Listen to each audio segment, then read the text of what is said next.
우리가 행복한 인생을 살아가기 위해서는 환경도 중요하지만 그보다 더 중요한 것이 있는데 그것은 누구를 만나느냐라고 하는 데 있습니다. 우리는 하나님의 은혜로 예수 그리스도를 만나 구원받고 세상을 살아갑니다. 이제 저와 여러분이 또 하나의 놀라운 은혜를 받아야 한다면 그것은 사람을 잘 만나는 복을 저와 여러분이 받아야 될 줄 믿습니다. 험한 세상을 살아감에 있어서 부모님을 잘 만나고 그리고 또한 우리가 선생님을 잘 만나고 그리고 또 사랑하는 제자를 잘 만나는 것은 복이고 그리고 또한 좋은 배우자와 그리고 좋은 직장의 동료들을 만나는 것은 우리가 행복할 수 있는 근거가 되는 것입니다. 오늘 말씀을 듣는 우리 주 안의 모든 성도 여러분들에게 이런 사람 잘 만나는 만남의 복이 이 시간 이후부터 여러분 모두에게 함께 하시기를 바랍니다. 사도 바울은 지금 로마서 16장 마지막 부분을 쓰면서 여러 사람의 이름을 열거하고 있습니다. 적어도 1장에서부터 마지막 장까지는 26명의 이름이 나옵니다. 거기에 또한 7명의 여성의 이름도 기록되어 있는 것을 볼 수 있습니다. 사도 바울 주변에는 늘 몇 부류의 인생들이 함께 했습니다. 우리도 마찬가지라고 생각을 합니다. 특별히 디모데후서 마지막 장에 보면 그 주변에 어떤 사람들이 있었는가를 소소하게 설명을 하고 있는데 이런 사람들이지요. 우리 주변에도 그렇듯이 함께 하다가 어느 날 나를 멀리하고 떠나버린 사람들이 있었습니다. 우리도 그러지 않습니까? 늘 함께 하다가 여러 가지 이유 때문에 나를 마다하고 떠나버린 사람. 바로 그 대표적인 인물이 바울은 데마라고 말하고 있습니다. 그리고 또 어떤 사람들은 이런 사람도 있지요. 몸은 함께 하면서 굉장히 나를 힘들게 하는 사람이 바울 주변에도 있었고 우리 주변에도 있을 수 있습니다. 마음 한켠에서는 차라리 저런 사람은 내 곁에서 멀리 떠났으면 하는 바람을 가질 정도로 나와 함께 하면서 나를 힘들게 하고 고통스럽게 하는 사람들이 우리 삶 가운데 있을 수 있습니다. 그리고 또 한 부류의 사람은 늘 나와 함께 하면서 나의 보호자가 되고 나의 동역자가 되고 늘 나와 함께 인생의 희노애락을 함께하며 같이 살아가는 이런 사람들이 있는 것이지요. 그래서 오늘 바울은 이제 이런 여러 부류의 사람들이 그동안 자기 주변에 있었던 것을 기억하면서 오늘 이 편지를 쓰고 있습니다.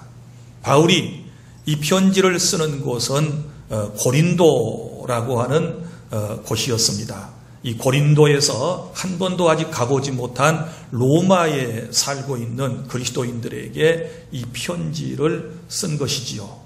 그러면 이 편지를 또 전달했던 사람도 있지 않겠습니까? 그 전달했던 사람은 1절에 나타나는 겐그리아 교회의 베베 자매가 이 편지를 전달하게 되었던 것이지요. 그래서 베베를 먼저 얘기를 하면서 그에게 문안하라 이렇게 말하고 있지 않습니까? 사랑하는 여러분, 누군가가 믿을 만한 사람이 내 곁에 있고 나를 사랑하는 사람이 내 곁에 있다라고 하는 것은 굉장히 행복한 일인 줄 믿으시기를 바랍니다.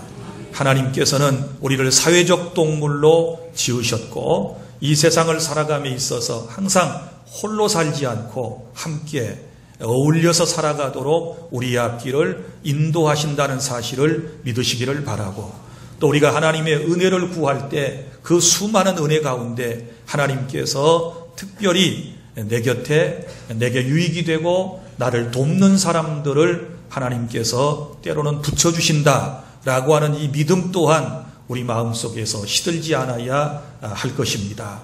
여러분이 잘 아시는 대로 사도 바울은 육체적으로 굉장히 연약한 사람이었습니다.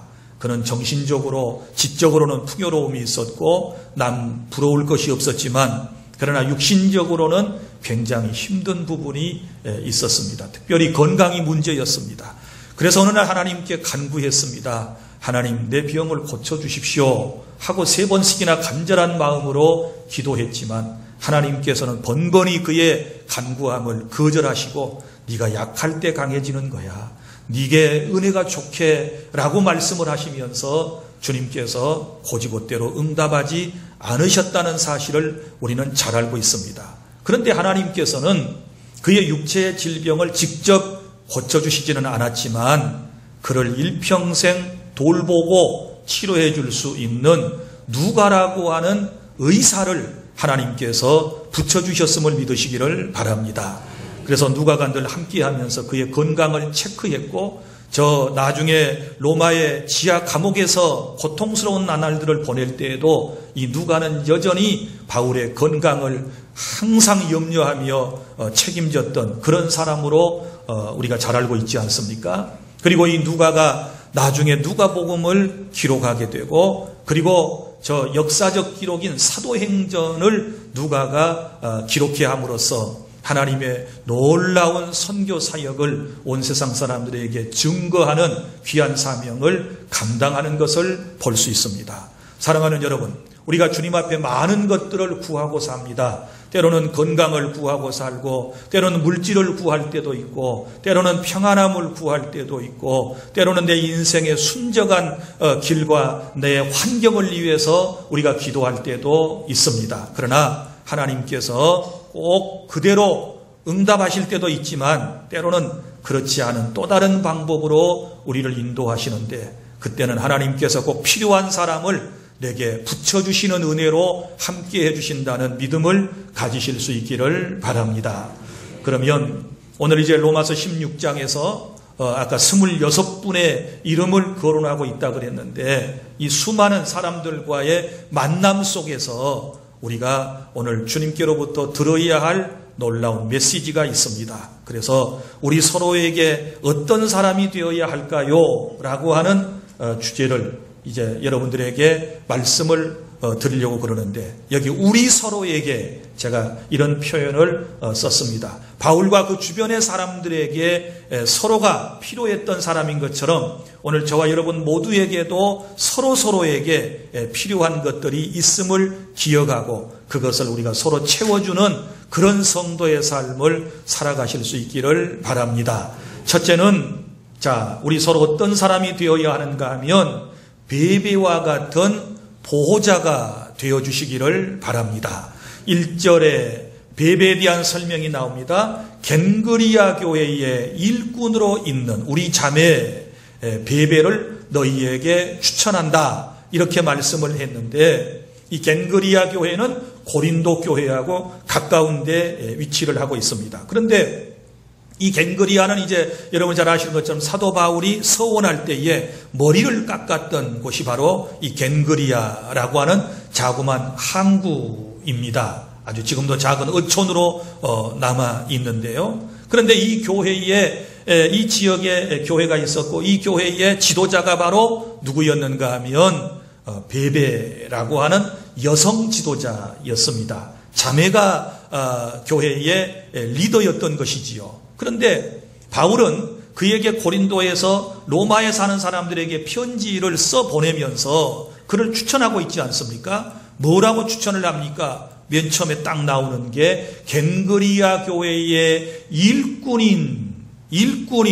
우리 자매 베베를 추천한다. 이렇게 얘기를 하고 있습니다. 그러니까 이 베베라고 하는 자매, 곧 일꾼은 집사라고 하는 말에 어근이 되기도 하는데 같은 말이에요. 그러니까 교회 일꾼인데요.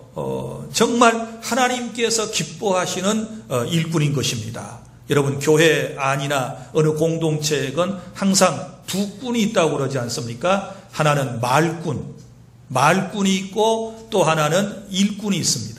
말꾼은 늘 말을 만들어내는 사람이고 말만 하고 아무것도 하지 않은 사람을 말꾼이라고 그러고, 물론 좋은 말꾼이 있어요. 사람을 좋은 길로 이끌어 나가고 사람을 위로하고 격려하는 그런 사람도 있지만 이런 사람을 말꾼이라고 하는 말로 표현하지는 않습니다. 부정적인 의미로 말꾼이라는 말을 쓰는 것이지요. 자, 그런데 이제 이 말꾼이 있고요. 또 하나는 일꾼이 있어요. 일꾼.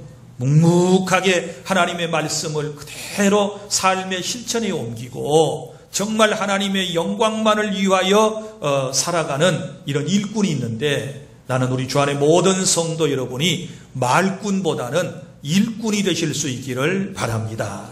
그래서 이 베베는 일꾼이었다라고 하는 것을 바울은 지금 로마 교회에 소개를 하고 있고, 그 다음에 또 하나 지금 말씀을 드리고자 하는 중요한 표현이 나오는데 2절 다 함께 시작. 너희는 주 안에서 성도들의 합당한 예절로 그를 영접하고 무엇이든지 그에게 소용되는 바를 도와줄지니 이는 그가 여러 사람과 나의 보호자가 되었음이라. 아멘. 보호자. 여러 사람과 나의 보호자. 그러니까 바울의 보호자일 뿐만 아니라 여러 사람의 보호자의 사명을 감당했다라고 하는 것을 강조를 하고 있습니다. 사랑하는 여러분, 사도 바울은 연약함이 있는 사람입니다. 아까도 말씀드렸지만 가정에 연약함이 있었지 않았겠습니까? 혼자 살았으니까 연약하지요.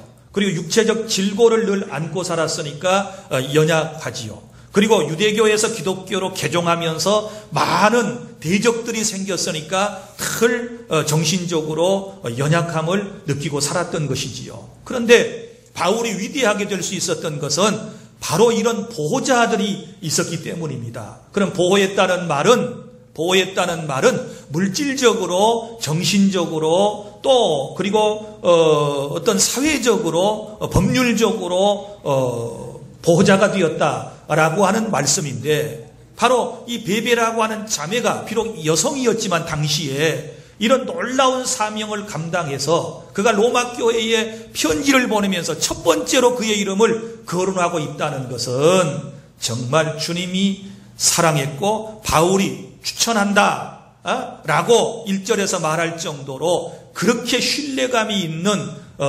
교회의 일꾼이었다는 사실을 여러분이 기억하시기를 바랍니다. 적어도 베베는 이런 인물입니다. 그리고 또 베베에 대한 얘기가 나오는데 이렇게 말씀을 하지 않습니까? 자, 베베를 뭐라고 얘기하는가 하면 이렇게 말씀을 해요.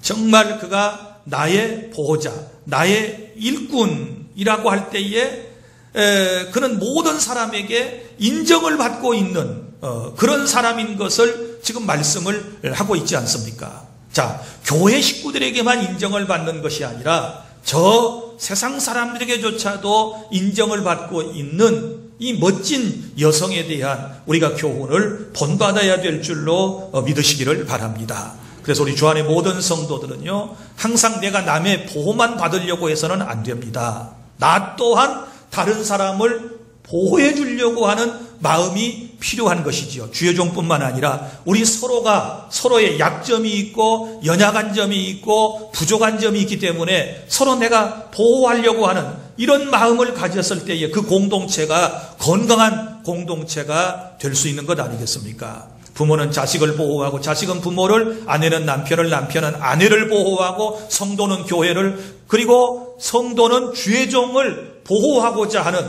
이런 마음이 우리 서로에게 있을 때에 우리 살아가는 세상이, 그리고 우리 신앙생활하는 우리 주안교회가 더욱 행복한 교회가 될 수 있는 줄 믿으시기를 바랍니다. 그래서 서로에게 보호자가 되라. 그 다음에 두 번째 우리가 들어야 할 말씀은 3절부터 5절 브리스가와 아굴라 부부처럼 서로 동역자가 되어주시기를 바랍니다. 자, 여기 보면 3절 너희는 그리스도 예수 안에서 나의 동역자들인 브리스가와 아굴라에게 문안하라 이렇게 말씀을 했습니다. 자, 이분들은 부부입니다. 그런데 사도행전 18장에 이분들에 대한 구체적인 이야기가 나옵니다. 거기는 브리스길라와 아굴라 이렇게 되어 있어요. 그럼 브리스가는 뭐고 브리스길라는 뭘까요? 같은 이름입니다. 본명은 브리스가이고 그 다음에 브리스길라라고 쓸 때는 애칭입니다. 애칭. 보통 우리가 사랑하는 사람이 부드럽게 쓸 때 브리스길라 이렇게 쓰는 것이고 그냥 본래 이름은 브리스가예요. 자, 이 사람들이 이제 부부인데 누구 이름이 먼저 나와요? 아내의 이름이 먼저 나오는 걸 보면 이 아내가 남편보다도 주도적으로 하나님의 일을 감당했던 것을 볼 수 있고 더 리더십이 강력했다라고 하는 것을 볼 수 있는데 이게 초대교회의 당시의 상황들입니다. 지금 26명이나 되는 이 명단들 이름 가운데서 적어도 7명의 여성들의 명단이 로마서 16장에 나오는 걸 보면 여성들의 지위가 유대 사회와는 달리 유대 사회에서는 숫자에도 포함하지 않는 것이 이제 상례인데 지금 여기 이방 교회들에서는 아주 여성들이 뛰어난 사역을 감당하는 것을 볼 수 있지 않습니까? 자, 그러면 이 브리스가와 아굴라 부부는 어떤 사람들입니까?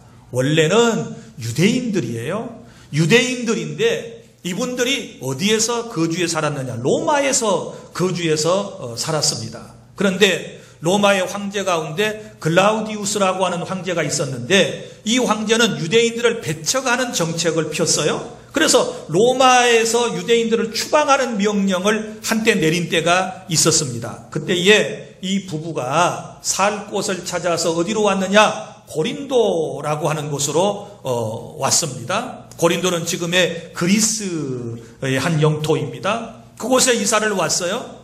자, 이사를 와서 뭘 해먹고 살 것입니까? 이분들의 원래 직업이 뭐냐 그러면 텐트를 만들어서 파는 직업, 이걸 장막업이라 그러는데 이 텐트를 만들어서 파는 그런 일을 하게 되었던 것이지요.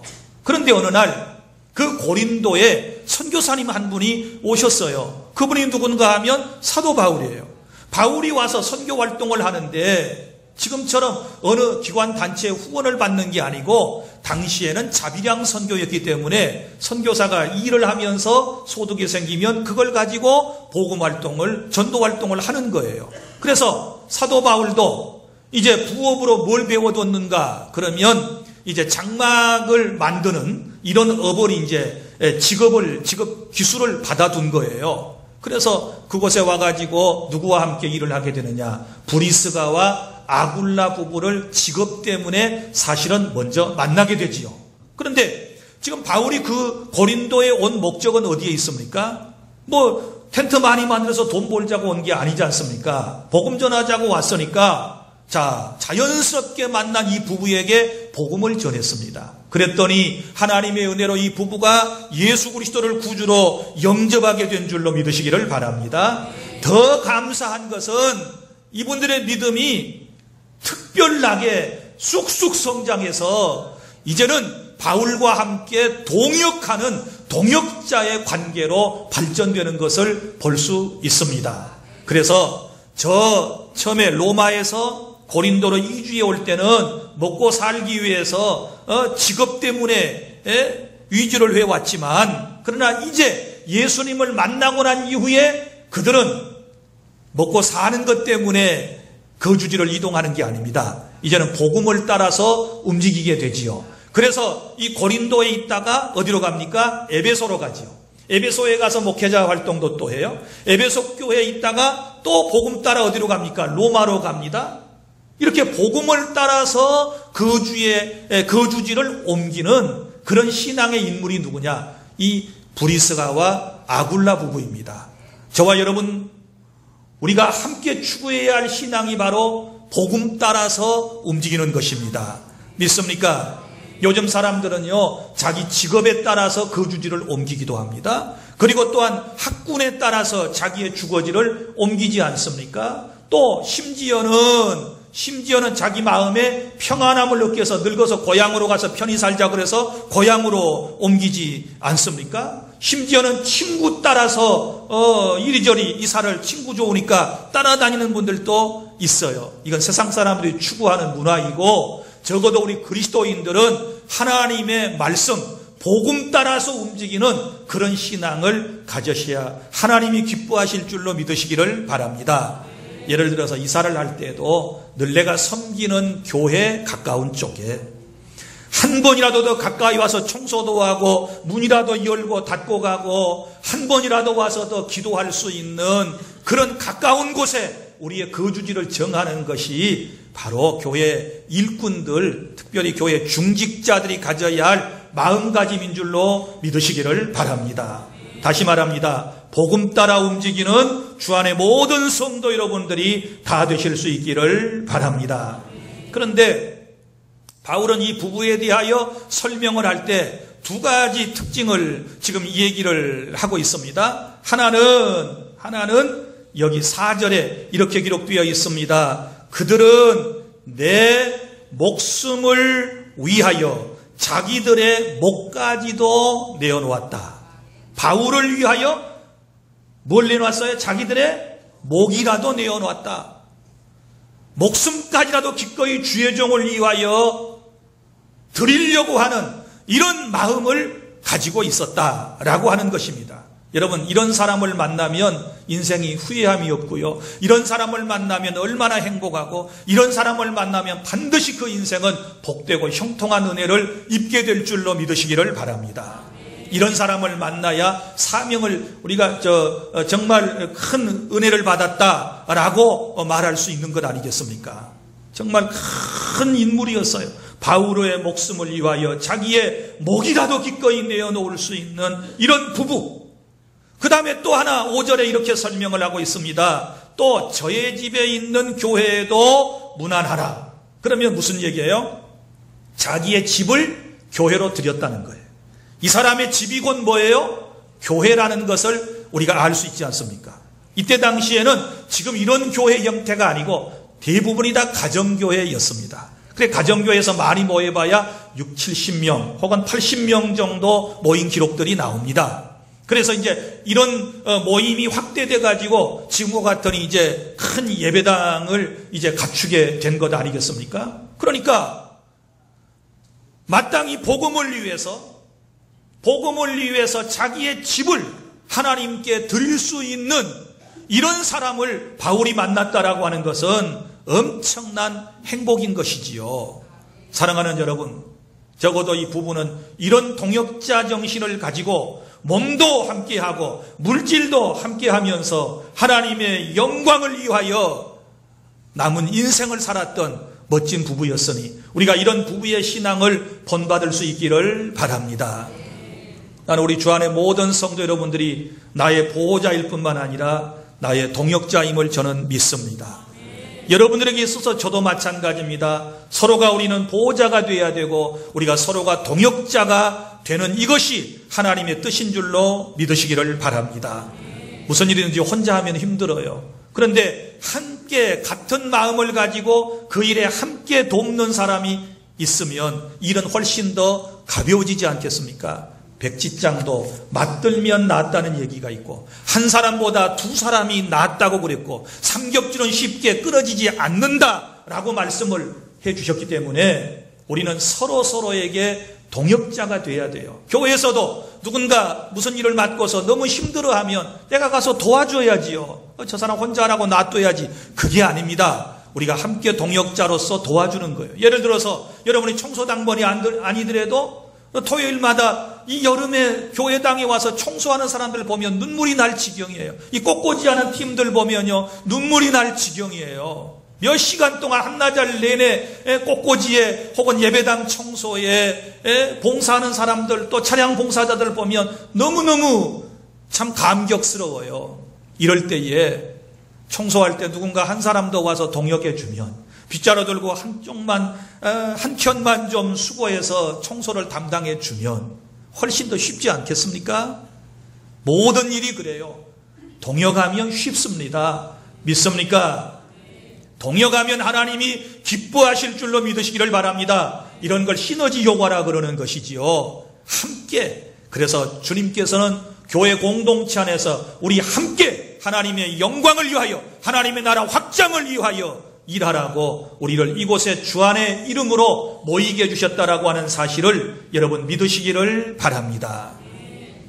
그 다음에 세 번째는 5절 하반절부터 마지막 절까지 말씀은 우리 서로 해야 할 일이 뭐냐 그러면 섬김입니다. 섬김의 수고가 우리 서로에게 있어야 될 줄 믿습니다. 자, 그러면 우리가 섬긴다라고 할 때는 두 가지로 섬겨야 되거든요. 오늘 본문은 그걸 우리에게 말씀을 하고 있는데 먼저는 복음으로서 섬기는 것이 중요해요.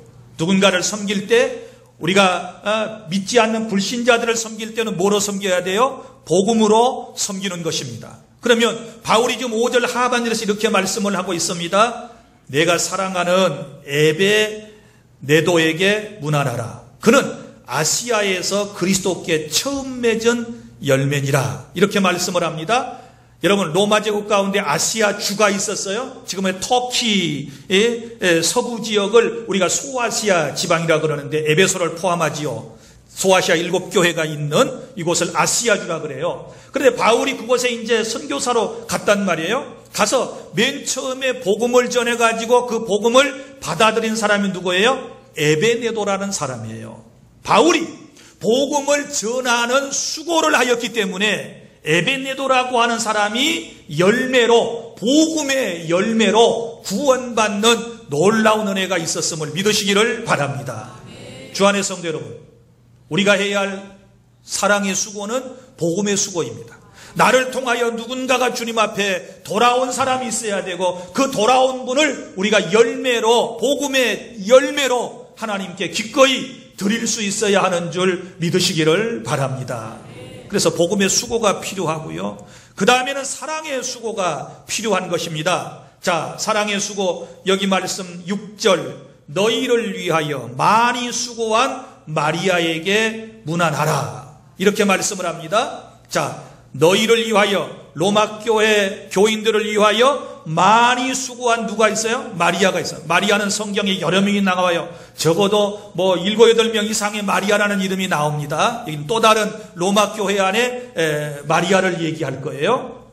자, 그런데 이 마리아는 성도들을 위하여 많이 수고했다. 그럼 수고한다라고 할 때 우리가 그 별명이 뭐예요? 앞에가 사랑의 수고 이렇게 말하지 않습니까? 사랑의 수고. 사랑이 있을 때 기꺼이 누군가를 위해서 수고할 수 있는 것이지요. 그것이 섬김이든지 뭐든지 사랑은 수고를 낳게 하는 것입니다. 사랑한다고 하면서 수고로움이 없으면 그것은 거짓된 것 아니겠습니까? 그래서 우리 주 안의 모든 성도들은 서로 사랑으로 수고해야 돼요. 불신자들에게는 복음으로 수고해 주십시오. 그리고 먼저 예수 안에 들어와 있는 사람들에게는 사랑으로, 섬김으로 수고해 주시기를 바랍니다. 우리가 섬김을 받으려고 하는 데만 익숙해 있어요. 저 사람이 왜 나를 섬기지 않을까? 왜 나한테 전화 한 통이라도 고맙다는 말을 안 할까? 왜 나한테 감사하다는 표현을 하지 않을까? 왜 나한테 인사를 깍듯이 하지 않지? 왜 나를 이렇게 대하지? 이러면 안 돼요. 우리가 먼저 상대방을 섬기려고 해야 돼요. 믿습니까? 상대방을 섬긴다라고 할 때는 상대방을 귀중히 여기는 사랑의 마음에서부터 시작이 되는 겁니다. 여러분, 누군가를 위해서 수고할 때에 그를 사랑해야 되죠. 그가 귀한 존재임을 인식할 때에 가능한 것 아니겠습니까? 저 사람 소중한 사람이야. 하나님의 형상대로 지음을 받은 사람이야. 하나님이 나에게 붙여준 사람이야. 하나님이 저 사람 돕기를, 내가 저 사람 돕기를 원하셔서 내 곁에 있게 해준 사람이야. 이렇게 사랑하고 우리가 사랑의 수고를 기꺼이 해야 될 줄로 믿으시기를 바랍니다. 사랑하는 여러분, 오늘 주님께서 우리에게 이 세 가지 당부의 말씀을 주셨습니다. 우리 서로 해야 할 일이, 첫째는 오늘 말씀에 기록한 대로 서로 보호자가 되어 주십시오. 서로 보호해 주십시오. 믿습니까? 그리고 서로 동역자가 되어 주십시오. 함께 일해 가시기를 바랍니다. 그리고 서로 섬김으로써 하나님을 기쁘시게 하시기를 바랍니다. 그러면 그래야 할 이유가 어디 있습니까? 그래야 할 이유는 우리가 주 안에 함께 있기 때문인 줄로 믿으시기를 바랍니다. 오늘 본문에서 가장 많이 나오는 단어가 있어요. 그것은 주 안에서, 그리스도 예수 안에서 라고 하는 단어입니다. 찾아볼까요? 자, 2절에 너희는 주 안에서, 3절에 너희는 그리스도 예수 안에서, 그리고 7절에 하반절에 그리스도 안에 있는 자라, 8절에 또 주 안에서, 9절에 그리스도 안에서, 10절에 그리스도 안에서, 11절에 주 안에 있는 자들에게, 12절 주 안에서, 또 주 안에서 많이 수고하는 사랑하는 버시에게 문안하라. 그래서 12절에서도 주 안에서 수고한 두루베나와 주 안에서 많이 수고하는 사랑하는 버시에게 문안하라. 이렇게 말씀을 하고 있습니다. 사랑하는 주 안의 성도 여러분, 우리는 모두가 다 주 안에 함께 있기 때문에 오늘 이 세 가지를 우리의 삶 속에서 반드시 실천에 옮겨야 될 줄로 믿으시기를 바랍니다. 이것이 바로 예수 안에 살아가는 사람의 행복이고, 하나님은 이런 사람을 통하여 하나님의 영광을 드러내 주시고 우리에게 더 많은 은혜와 복을 내려주실 줄 믿습니다. 기도하겠습니다.